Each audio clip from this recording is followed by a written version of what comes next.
Hello guys, আজকে আসলাম আবার মাছের ঝোল করব। মাছ আগে ভেজে নিচ্ছি।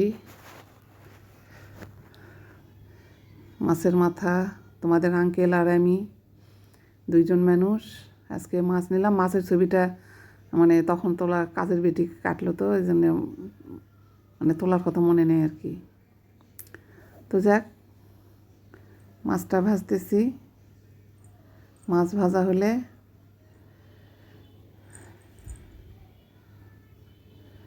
তখন তরকারি রান্না করব। মাছ এভাবে ভেজে নিতে হয়। টাটকা মাছ তো অত বেশি ভাজা লাগে না, মাছের আঁশটা গন্ধ গেলেই হয়ে যায়।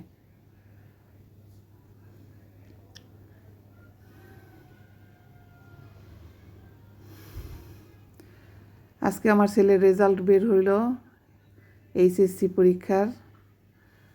তো হ্যাঁ, আমার ছেলে পার হয়েছে, কিন্তু নাম্বার ভালো আসেনি, আর কি, যে আমাদের যে আশা ছিল সেই আশা পূরণ হয়নি। যার কারণে আত্মীয় স্বজনেরা সবাই মেসেজ দিচ্ছে, কিরে কী খবর, পয়েন্ট যেটা পেয়েছে সেটা উল্লেখ করে টিটকারি করে বলতেছে। তো এরকম বলার তো কোনো দরকার নেই। আমার টাকা, আমার পয়সা, আমার ছেলে, আমার রেজাল্ট, আমি যেমন ইচ্ছা তেমন করে খরচ করে আমার ছেলেকে লেখাপড়া দিই। মানুষের তাতে কি মানুষের অত চিন্তা কি? আসলে মানুষের কথাই বেশি এখন। এত কথা সবাই জানে, আমাদের কিছু হলে সবাই ওঁত পেতে থাকে। কখন কথা পাবো, কখন ইনফরমেশান কি পাবো, সবসময় আমাদের ইনফরমেশান নেওয়ার জন্য রেডি, সবাই প্রস্তুত। আমাদেরই অত খেয়াল থাকে না। যাক, মানুষের এগুলো আচার আচরণ ব্যবহার দেখে মনটা একটু খারাপ। যাদের যত বেশি আপন মনে করবেন তারা কিন্তু তত বেশি আপন না।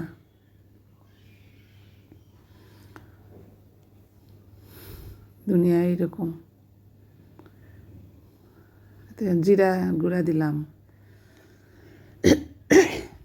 একটু পানি দিয়ে একটু কষায় নিই।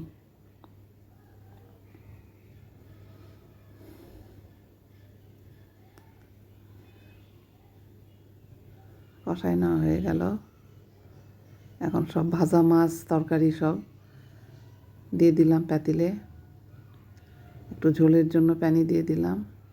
মাছ ভাজা তরকারি কষানো আছে তো একবারে ঝোলের পানি দিলে কোনো অসুবিধা নেই, এটা খেতে খুব সুন্দর লাগে। পটল ভাজি করতেছি।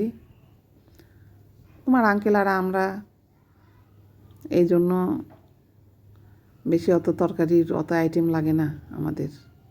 আমার ছেলে মেয়ে থাকলে ওদের জন্য বেশি আইটেম করতে হয়।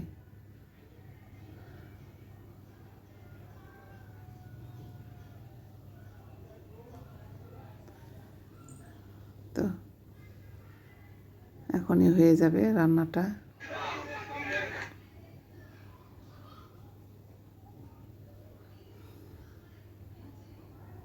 পটলের ভাজি, পটল লম্বা লম্বা করে চেঁচে নেওয়া হয়েছে, নিয়ে